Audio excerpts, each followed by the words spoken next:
जी बच्चों, ये lecture slide नजर आ रही है? जल्दी से बताइए। Yes sir. ठीक है। अच्छा देखिए, लास्ट क्लास में हम लोगों ने जहाँ पर डिस्कशन ओवर की थी वहीं से अब हम स्टार्ट करते हैं। तो अटेंटिवली ये जरा सुनिएगा। ये नया टॉपिक है और हमारा क्वेश्चन नहीं है और ऑनलाइन क्लासेस भी जरा अटेंटिवली सुनिएगा। हम लोगों ने लास्ट क्लास में पढ़ा था ओपेम्प और उसमें हमने आइडियल ओपेम्प की स्लाइड पे आए थे जिसमें मैंने कहा था आपको एक बात बताई थी कि कोई भी एम्पलीफायर अगर मौजूद है, ठीक है, कोई भी अगर एम्पलीफायर है, सिर्फ ओपेम्प ना हो, एम्पलीफायर हो, तो उसकी तीन चीजें इंपॉर्टेंट होती हैं। क्या क्या?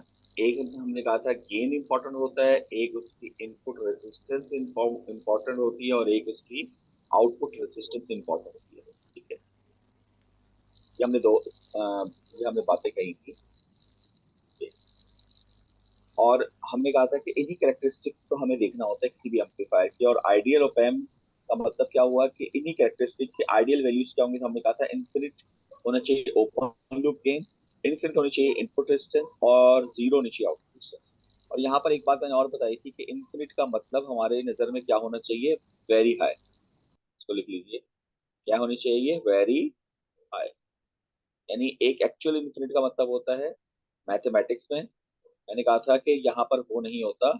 यहाँ का मतलब होता है कि वेरी हाई वैल्यू। ठीक है, वेरी हाई वैल्यू।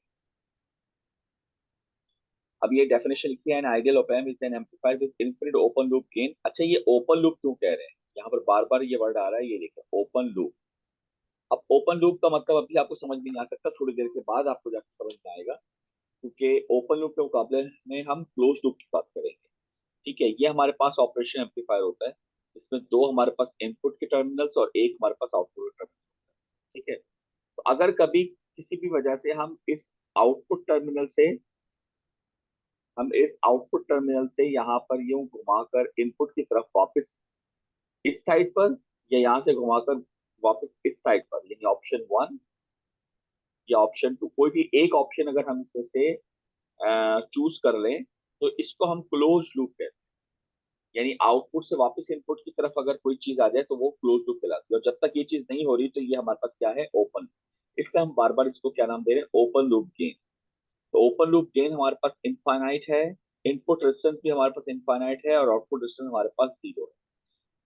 यहाँ तक क्लियर? और उसके बाद हमने कहा था कि हमारे पास ये दोनों करंट जीरो हो जाएंगे, क्योंकि जब इनपुट रेजिस्टेंस इनफाइनाइट है यानी अंदर कोई भी करंट फिर ट्रेवल नहीं कर पाएगा, कोई भी करंट ट्रेवल नहीं कर पाएगा।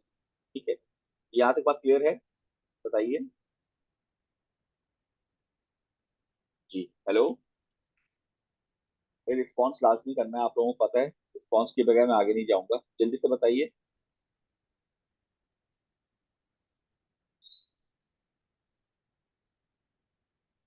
हेलो, कोई भी रिस्पॉन्स कर सकता है स्टूडेंट यार, इतने सारे स्टूडेंट बैठे हैं, या तो आप क्लास फिर नहीं ले रहे जी हैं, सर। तो बैठे हुए हैं। जी, क्लियर है यहाँ जी तक? सर। जी सर। ओके। अच्छा, अब नेक्स्ट स्लाइड पर देखिए। यहाँ पर इसी ऑपरेशन एम्पलीफायर का एक छोटा सा अंदर हमने क्या बनाया हुआ है, यानी मैंने आपको बताया था इसके अंदर कितने सारे ट्रांजिस्टर्स थे, अगर आपको याद हो, ये वाली स्लाइड। ये ये इसका इंटरनल स्ट्रक्चर है ऑपरेशन एम्पलीफायर का। ठीक है, 741 हमने कहा था अब इसकी टर्मिनल कैरेक्टरिस्टिक देखेंगे, तो वही हम देख रहे हैं। और यहाँ पर हमने उसके इंटरनल सिर्फ उस मॉडल को ड्रॉ करने की कोशिश की है जो कि, यानी हमने इसका मैथमेटिकल मॉडल बनाया। हमने क्या कहा था? आउटपुट वोल्टेज किसके बराबर होगा? लास्ट क्लास में हमने ये लिखी थी चीज, ये बराबर होता है voltage gain times differential input, V2 minus V1, V2 minus V1। और V2 क्या है? प्लस। यानी इस जगह को हमने क्या नाम दिया है? V2। और इस जगह को हमने क्या नाम दिया है? V1। यानी V1 नेगेटिव है, V2 पॉजिटिव है, ये हमने कहा। इसी को मॉडल से हमने ये बना दिया कि हमने कहा कि देखें यहाँ पर हम माइनस पर भी इनपुट दे रहे हैं, यानी सॉरी V1 दे रहे हैं, और प्लस इनपुट पर हम V2 दे रहे हैं। और इसके इंटरनल हमने ओपन सर्किट छोड़ दिया, क्योंकि आर इनपुट सर्किट हमारे पास क्या चीज है? इनफाइनाइट, तो ये हमने ओपन सर्किट छोड़ दिया। और इसी तरह आउटपुट पे हम गए तो हमने देखा आउटपुट डिस्टेंस जो होनी चाहिए वो हमारे पास क्या होनी चाहिए, बताएं, 0। तो इसलिए हमने यहाँ पर आउटपुट डिस्टेंस की, ये आउटपुट डिस्टेंस यहाँ पर लगाने के बजाय हमने यहाँ पर क्या लगा दिया, शॉर्ट पाथ, ताकि आउटपुट डिस्टेंस क्या हो जाए, 0। और यहाँ पर हमने एक सोर्स लगाई, और यहाँ से एक और भी चीज आपको पता चल गई कि डिपेंडेंट सोर्स की एप्लीकेशन मॉडलिंग में कैसे होती है। तो ये हमने एक कौन सी सोर्स ली है आपके सर, इसके अंदर चूंकि प्लस माइनस है तो ये एक कौन सा सोर्स है बताइए, voltage source, controlled voltage source. और बाहर वोल्टेज लिखा हुआ है, यानी ये चीज लिखी है, तो ये हो गई वोल्टेज कंट्रोल्ड वोल्टेज सोर्स। ये वोल्टेज लिखा हुआ है, क्या हो गई, वोल्टेज कंट्रोल्ड वोल्टेज सोर्स। ठीक है जी। तो हमारे पास आउटपुट वोल्टेज किसके बराबर आया, ये आउटपुट है, आउटपुट वोल्टेज। अब चूंकि यहाँ पर कोई रेजिस्टेंस नहीं लगी तो ये पूरा आउटपुट वोल्ट, यानी ये पूरा वोल्टेज सोर्स आउटपुट के बराबर होगा, क्योंकि बीच में कहीं ड्रॉप नहीं हो रहा। तो आउटपुट वोल्टेज किसके बराबर हो गया, जो इक्वेशन यहाँ पर लिखी हुई है, यानी यही वाली इक्वेशन हमारे पास आ गई कि आउटपुट वोल्टेज बराबर है A times V2 minus V1, A times V2 minus V1। ये मेरे पास एक मॉडल बन गया जिसमें हमने आइडियल ओपैम्प को इम्प्लीमेंट किया है। इसमें देखिए तो आइडियल ओपैम्प की तमाम कैरेक्टरिस्टिक्स आ गई। ठीक है, अब यहाँ पर नीचे कैरेक्टरिस्टिक का टेबल है, बल्कि इसको अगर मैं थोड़ा सा बड़ा कर लूँ, मेरे ख्याल है नेक्स्ट स्लाइड में ये चीज पूरी दी, ये देखिए। तो यहाँ पर वो तीन तो मौजूद ही है, इनफाइनाइट इनपुट इम्पिडेंस। अच्छा, ये इम्पिडेंस का वर्ड जो मैंने आपको बताया था लास्ट क्लास में कि इम्पिडेंस एक एक्चुअल वर्ड होता है, हमने इसको यहाँ पर रेसिस्टेंस इस्तेमाल किया है। तो आगे चल के आप इम्पिडेंस भी पढ़ेंगे तो आप इसको रेसिस्टेंस ही फिलहाल बोल लीजिए। तो infinite input resistance, 0 output resistance, और ये चौथे नंबर पे है इनफाइनाइट ओपन लूप गेन ए। ये तीन तो वही है जो हमने पहले भी पढ़ी। तो यहाँ पर एक्स्ट्रा दी हुई है, क्या है, 0 कॉमन मोड गेन, या देखो लिख रहा है या equivalently infinite common mode rejection. इसका क्या मतलब है कि आप इन दोनों में से कोई एक बात कह सकते हैं, यानी या तो आप ये कह लीजिए कि यहाँ पर हमारे पास ये कॉमन मोड गेन 0 है, या आप कह लीजिए हमारे पास कॉमन मोड रिजेक्शन इनफाइनाइट। अच्छा, अब इसमें ये क्या कहना चाह रहा है, ये कहना चाह रहा है कि ये ओपैम्प है, ये इसके दो टर्मिनल हैं, ठीक है, ये आउटपुट है, ये आउटपुट है। अगर फॉर एग्जांपल ये V1 है माइनस साइन, ये प्लस साइन, ठीक है, ये मेरे पास ये क्या है, V1 है, और ये मेरे पास क्या है, 2 है।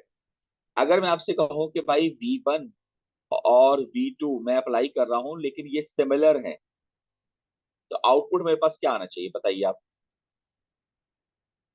जी, जल्दी से बताइए। 0 अगर V1, जी क्या कह रहे हैं, दोबारा बताएं। 0 0 आना चाहिए, बिल्कुल ठीक। मैंने बताया था कि सिमिलर वोल्टेज को ये 0 लाते, 0 एरर मैंने पूरी बताई थी, बात याद है। ये लाइन ये लिखी हुई है, सबसे पहले इसलिए लिखा है कॉमन मोड गेन 0 होगा। कॉमन मोड का मतलब अगर हम सिमिलर वोल्टेज अप्लाई करेंगे तो result will be equal to 0, ये लिखा हुआ है, 0 कॉमन मोड गेन। अच्छा, इसी को दूसरे उसमें हम लफ्जों में कह सकते हैं इनफाइनाइट कॉमन मोड रिजेक्शन। क्या मतलब हुआ, अगर मैं कॉमन मोड अप्लाई करूंगा तो इस इनपुट वोल्टेज को वो, यानी देखे ना, अगर मैं इसको 10 वोल्ट दूं, इसको भी 10 दूं, या इसको 1000 दूं, इसको भी 1000 दे दूं, दोनों सूरतों में आउटपुट 0 आएगा। यानी अगर मैं सिमिलर चीज अप्लाई कर दूंगा तो वो उसको रिजेक्ट कर देगा और आउटपुट मेरे पास क्या कर देगा, 0। तो वो क्या मतलब हुआ कि हमारे पास कॉमन मोड रिजेक्शन कितनी होगी, इनफाइनाइटली बहुत ज्यादा होगी। जितनी मर्जी बड़ी वैल्यू आप दे दें, लेकिन अगर वो बराबर हुई तो आउटपुट विल बी 0। यानी दोनों बातें एक ही जैसी लिखी है कि अगर एक जैसी चीज दें तो गेन कितना आएगा, 0, और अगर मैं कॉमन मोड दूं तो उसको रिजेक्शन कितना करेगा, इनफाइनाइट। तो ये थर्ड पॉइंट लिखा है कि सिमिलर वोल्टेज अगर आप देंगे तो result should be equal to 0। ये चीज क्लियर। तो ये तीन बातें तो वही हो गई पुरानी वाली, 1 2 3। ये इसने सिर्फ ये लिखा है कि सिमिलर वोल्टेज दें तो रिजल्ट 0 होगा, और आखिरी चीज लिखी है इनफाइनाइट बैंडविड्थ। अब ये चीज क्या होती है, इसको फिलहाल हम इतना एम्फेसाइज नहीं करेंगे, क्योंकि बैंडविड्थ का मतलब होता है फ्रीक्वेंसी के रेंज। क्या मतलब होता है बैंडविड्थ का, फ्रीक्वेंसी की रेंज। तो अब ये कितनी फ्रीक्वेंसी की रेंज पे काम करता है, तो आइडियल ऑप एम्प अगर है तो उसमें फ्रीक्वेंसी असर नहीं रखती। तो इनफाइनाइट बैंडविड्थ का मतलब है फ्रीक्वेंसी आप कुछ भी सेट कर लीजिए, हमारा ऑप एम्प काम करता रहेगा, जबकि रियल में ऐसा नहीं होगा, जाहिर है फ्रिक्वेंसी कोई ना कोई रेंज होगी। तो ये हमारे पास कंप्लीट 5 बातें होती हैं, लेकिन इसमें से इंपॉर्टेंट ये थी, इसलिए हमने पहले वो सिर्फ 3 शो कर। जी, यहाँ तो कोई सवाल बताइए जल्दी से।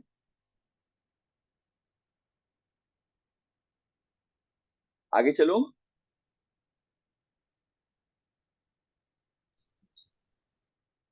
जी आगे चलो। हेलो। जी सर। Yes, sir.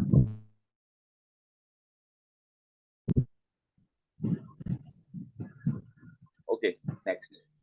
नेक्स्ट जब हम आते हैं तो एक और चीज ये दिखाई गई है, जरा देखिए ये वाला मॉडल देखिए, इस मॉडल को जरा गौर से देखिए और इस मॉडल को जरा गौर से देखिए, दोनों में क्या डिफरेंस आ रहा है। डिफरेंस ये आ रहा है कि हमारे पास ये आइडियल ऑप एम्प का मॉडल है जिसमें इनपुट इंपेडेंस कितनी है, यानी इनपुट रेजिस्टेंस कितनी है, जीरो, सॉरी इनफाइनाइट, तो ओपन सर्किट हुआ हुआ है, और आउटपुट रेजिस्टेंस कितनी है, जीरो, तो शॉर्ट सर्किट हुआ हुआ है।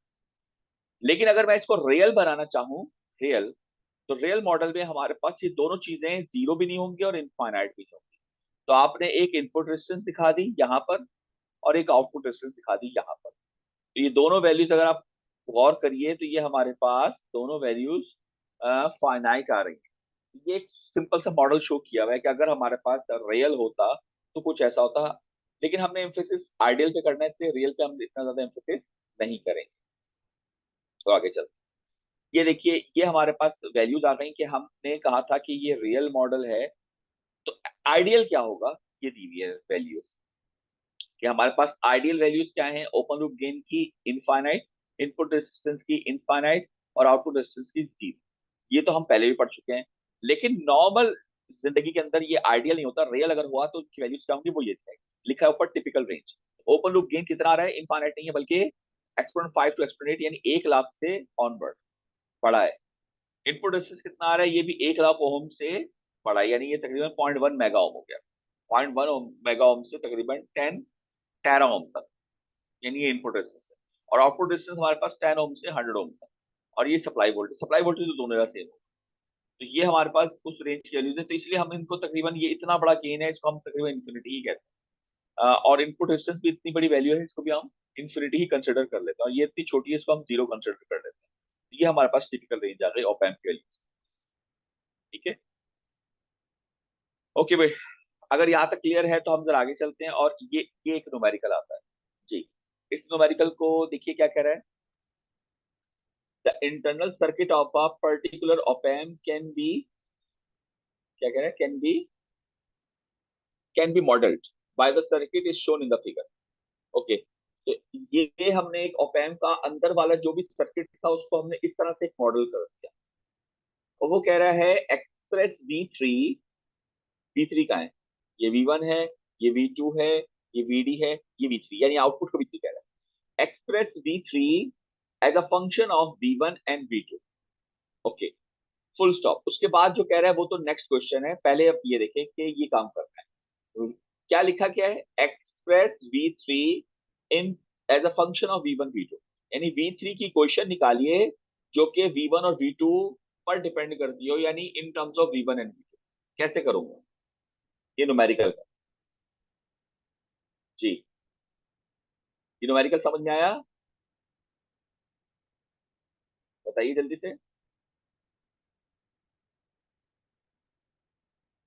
हेलो, आवाज आ रही है आप लोगों को।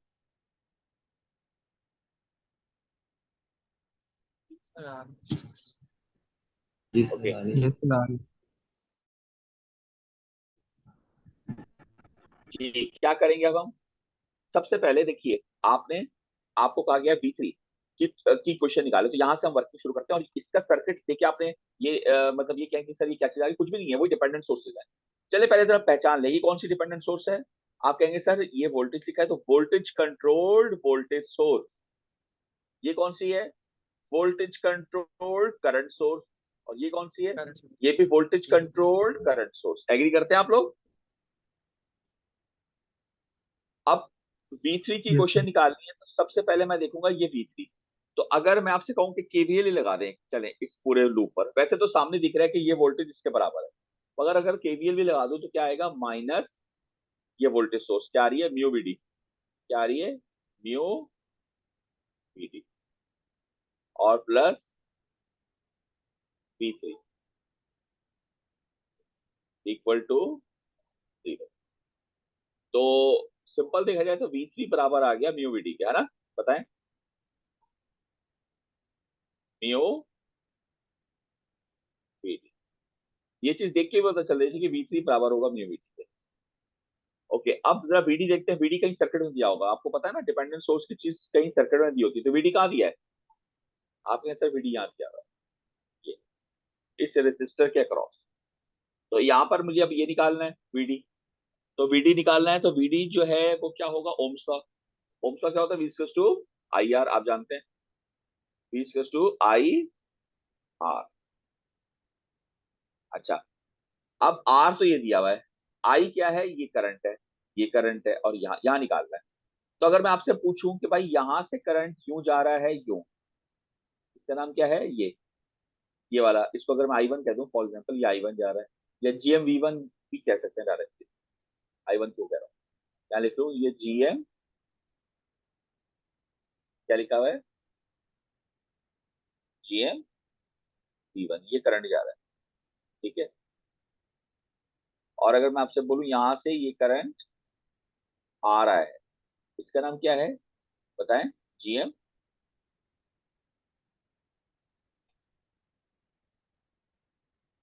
We to.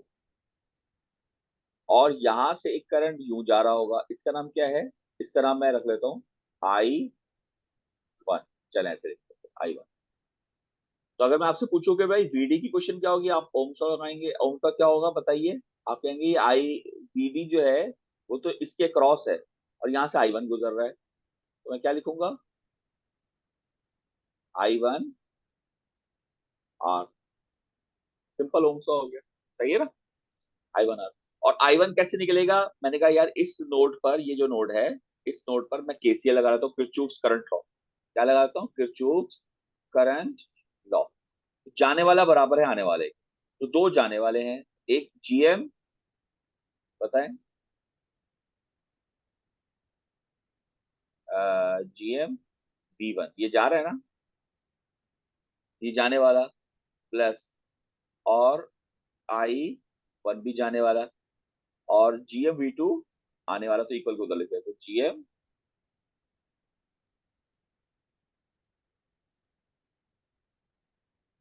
वी टू, ये आ गया। अब आई वन अगर मुझे निकालना है, तो आई वन बराबर होगा, बताएं किसके, gm V two minus gm V one. तो जीएम को अगर मैं कॉमन ले लूं, ये जी आ गया, तो कॉमन ले लिया, क्या आएगा, V two minus V one, बताएं, सही है, ये आ गया। अब अगर मैं इसको यहाँ पर सब्स्टिट्यूट कर दूं, यहाँ पर, तो वीडी की क्वेश्चन क्या बनी, आप बताएं, आई वन यहाँ पर कर दूं, तो ये आएगी जीएम, अंदर क्या आएगा, V two minus V one into R, ये बनी। अब और इस वीडी को मैं यहाँ सब्स्टिट्यूट कर दूं, तो मेरी इक्वेशन वी थ्री की क्या बन जाएगी, आप बताएं, वी थ्री किसके बराबर होगा, आप कहेंगे म्यू, उसके बाद g m V two minus V one into R, ये आ गई मेरी इक्वेशन, जिसको मैंने कहा, मुझसे कहा गया था वी थ्री को निकालिए as a function of V one and V two, यानी यहां से चलकर मैं वी वन वी टू तक आ जाऊं, तो ये आ गया। वी थ्री को मैंने निकाला in terms of V two और वी वन, यानी इज अ फंक्शन, तो ये मैंने सॉल्व कर दिया। तो अब आप देखें तो ये सिंपल मेरे पास क्या लगा, इस पूरे में Ohm's law, Kirchhoff's current law, और डिपेंडेंट वोल्टेज सोर्स का कॉन्सेप्ट, दैट्स इट, सॉल्व हो गया। और इसके आगे वो क्या कह रहा है, फॉर द केस जीएम की वैल्यू दी हुई है 10 मिली एम्पियर पर वोल्ट, यानी क्या दे दिया आपको, बताइए मुझे, ये जीएम, इसकी वैल्यू दे दी, आर दिया हुआ है 10 किलो ओम, क्या दे दिया आपको, ये दे दिया, और म्यू दिया हुआ है 100, ये दे दिया, और कह रहा है find the value of open loop gain A, open loop gain A निकालिए।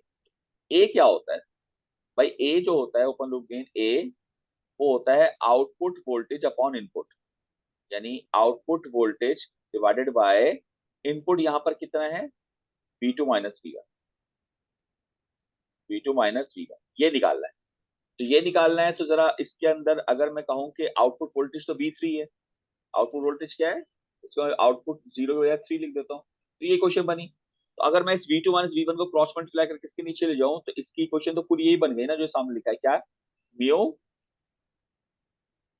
जी एम आर, ये आया। ये है हमारे पास open loop gain A equals to mu G M R. इसी क्वेश्चन से हमने ड्राइव कर दिया। तो find the value of A, A निकालना है तो म्यू दिया हुआ है, जीएम दिया हुआ है, आर, ये तीनों वैल्यूज दी हुई है। आप इसको रखकर सॉल्व करेंगे और आपका रिजल्ट आ जाएगा। ओके, ये पूरा न्यूमेरिकल सॉल्व हो गया जी।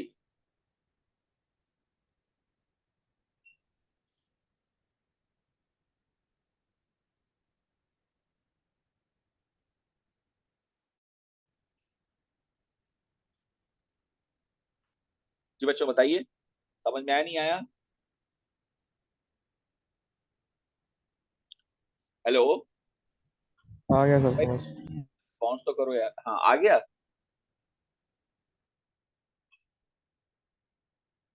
जी, बाकी भी बताएं। यस सर आया। कुछ सवाल है तो पूछ लीजिए, नहीं तो फिर आगे चलते हैं जी।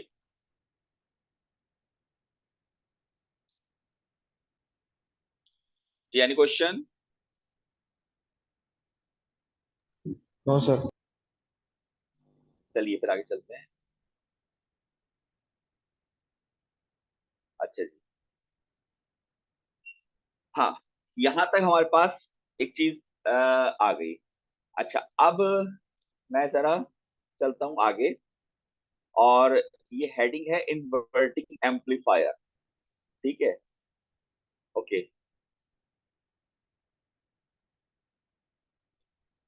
मैं थोड़ी सी एक चीज आपको और समझा दूं, फिर इन्वर्टिंग एम्पलीफायर पे हम जाएंगे।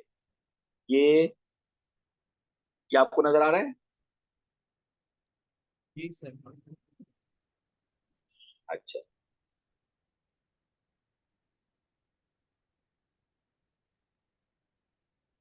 ओके, जरा यहाँ देखिएगा, ये देखें।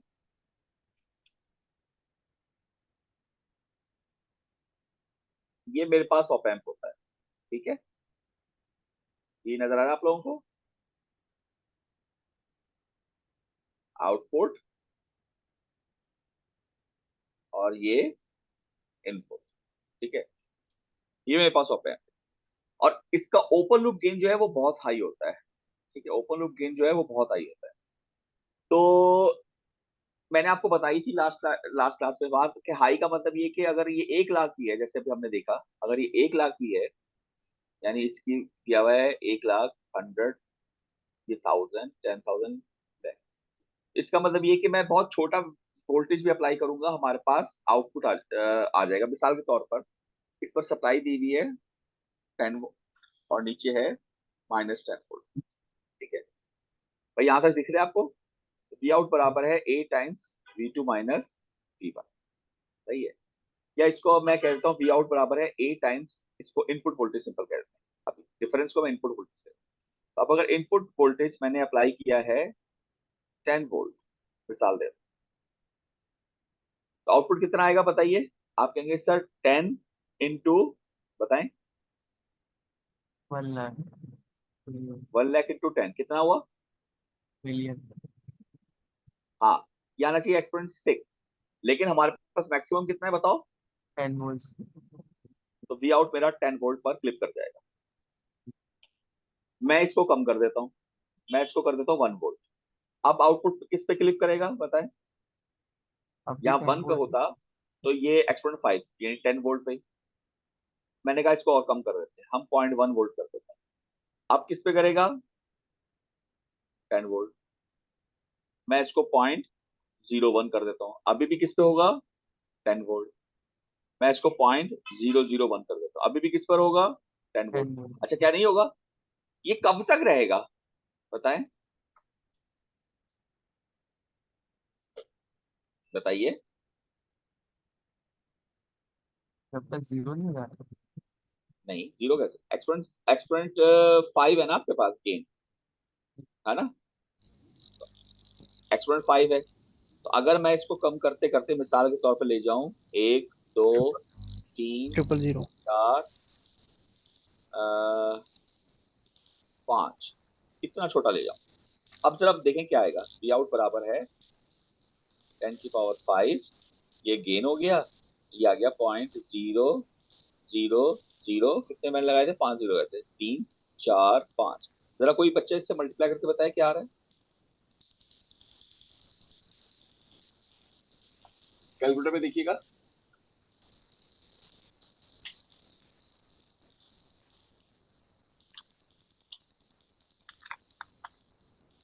जी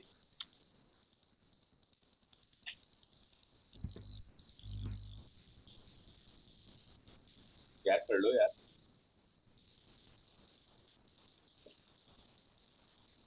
कैलकुलेटर है आप लोगों के पास क्या नहीं है।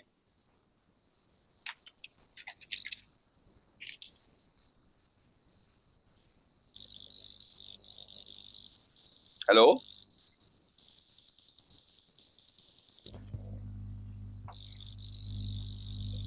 बताइए। 0.1 वोल्ट। 0.1। 0.1 नहीं है, पक्की बताओ बात। जी सर 0.1 है। अच्छा और अगर 4 जीरो लगाता मैं फिर कितना आता, सर 3 जीरो पे 10 आएगा, 0.000 पे 4 पे 100 नहीं आएगा। नहीं, 4 पे 1 आएगा। 4 लगा रहा हूँ, चले 4 कर लें, 4 कर तो लें, 1 आएगा। यानी इसका एक जीरो कम कर लेते हैं। अब कितना आ रहा है, 1 वोल्ट, 1 वोल्ट आ रहा है। जी जी 1 आएगा। Yes sir. ठीक है, इसका मतलब ये हुआ कि अगर मैं यहां तक इनपुट को कम करता हूं जिसमें मैं 3 जीरो लगा रहा था, 0.0001, तो भी ये 10 वोल्ट ही होगा। एग्री करते हैं ना आप लोग, तो भी ये 10 वोल्ट ही होगा। लेकिन अगर मैं इससे भी नीचे जाता हूं तब जाकर ये मेरा 1 वोल्ट बनता है, यानी आउटपुट वोल्टेज की क्लिपिंग यहां से शुरू हो जाती है, और इसके ऊपर आप जितना मर्जी जाएंगे ये क्लिपिंग ही रहेगी। और अगर मैं नेगेटिव में अप्लाई कर दूं, यानी इसी चीज को, यानी 0.001 माइनस वोल्ट दे दूं, तो आउटपुट वोल्टेज 10 वोल्ट ही रहेगा, मगर अब नीचे क्लिप हो जाएगा इस वाली सप्लाई पर। इसका मतलब ये कि ये बहुत ही छोटी रेंज में काम कर रहा है, इससे ऊपर ये काम ही नहीं कर रहा। तो अगर फॉर एग्जांपल रियल लाइफ की हम बात करें तो वहां तो हमारे पास ऐसा होता है कि 2 वोल्ट दे दें और गेन आ जाए मिसाल के तौर पर 10 वोल्ट, 2 वोल्ट से 10 वोल्ट आ जाए यानी 5 गुना, यानी 2 वोल्ट से 4 वोल्ट आ जाए यानी 2 गुना। ये काम तो ये करके दे ही नहीं रहा आपको, क्योंकि इसका गेन ही इनफाइनाइट हुआ हुआ है। ये बात समझ में आ रही है आपको, ये काम तो नहीं कर रहा है ना कि अगर मैं इनपुट पर 2 वोल्ट दूं और 4 वोल्ट आ जाए। तो एम्पलीफायर तो ऐसे ही होता है ना कि आप 2 वोल्ट दें 4 वोल्ट आ जाए, ये काम तो करके नहीं दे रहा ना ये, बताइए। हेलो, बच्चों आवाज आ रही है आप लोगों को। Yes sir. Yes sir. तो तो मसला ये हो रहा है कि ओपन लूप गेन की वजह से हमारे पास ये बहुत बड़ी प्रॉब्लम पैदा हो रही है कि ये जो है अनकंट्रोलेबल है। यानी मैं अब रियल लाइफ में तो 1 वोल्ट बहुत छोटा होता है भाई, 0.1 वोल्ट उससे भी छोटा, लेकिन जैसी रियल लाइफ में मैं 0.1 वोल्ट दूं, 1 वोल्ट दूं, मेरे लिए मैटर नहीं कर रहा, वो सिंपल मैक्सिमम सप्लाई पे जाके क्लिप कर जाता है। तो इसका मतलब वो मेरे कंट्रोल में नहीं है, आउट ऑफ कंट्रोल। तो इसका मतलब ये कि मुझे कुछ ऐसा करना है कि ये जो है वो कंट्रोल में आ जाए मेरे पास, ठीक है ना, ये चीज मेरे पास क्या कैसे आ जाए, कंट्रोल में आ जाए। उसके लिए मैं क्या करूंगा, उसके लिए मुझे इसको ओपन लूप से क्लोज लूप की तरफ लेके जाना पड़ेगा। और क्लोज लूप में अगर मैं ले गया तो उससे मुझे फायदा ये मिलेगा कि जो गेन है ये मेरे हाथ में आ जाएगा, यानी अभी इसकी कंट्रोलिंग मेरे हाथ में नहीं है। आप देख रहे हैं इनफाइनाइटली वो वर्क कर रहा है। अगर ऐसा हो जाए कुछ कि मैं अपने हाथ में कंट्रोल रख लूं कि जब चाहूं उसको 2 टाइम्स कर दूं, जब चाहूं उसको 3 टाइम्स कर दूं, जब चाहूं उसको 4 टाइम्स कर दूं, तो मेरी जिंदगी तो बहुत आसान हो जाएगी। इसीलिए हम इसको इस्तेमाल करते हैं क्लोज लूप में। ये देखिए मैं अब स्लाइड लगा रहा हूँ, क्लोज लूप में इस्तेमाल करते हैं। और क्लोज लूप का मतलब मैंने आपको पहले ही बताया था कि हमारे पास क्लोज लूप का मतलब क्या होता है कि आउटपुट से हमारे पास इनपुट की तरफ वापस है। जैसे ये डायग्राम अभी मैं बनाऊंगा, इसको आपको बनवा के दिखाऊंगा। ये आउटपुट से वापस कहाँ जा रहा है, इनपुट की तरफ। ये देख रहे हैं आप, इस चीज को क्लोज लूप कहते हैं। इससे पहले जो भी ऑप एम्प था वो सिंपल था, लाइक दिस। अब हम इसको क्या करना चाह रहे हैं, क्लोज लूप करना चाह रहे हैं। और क्लोज लूप जब हम करेंगे तो हमारे पास गेन हमारे हाथ में आ जाएगा। अब ये कैसे होगा सब, ये हम देखते हैं। अ, अ, ये आपको स्लाइड नजर आ रही थी? जी आ रही। ठीक है। अब चूंकि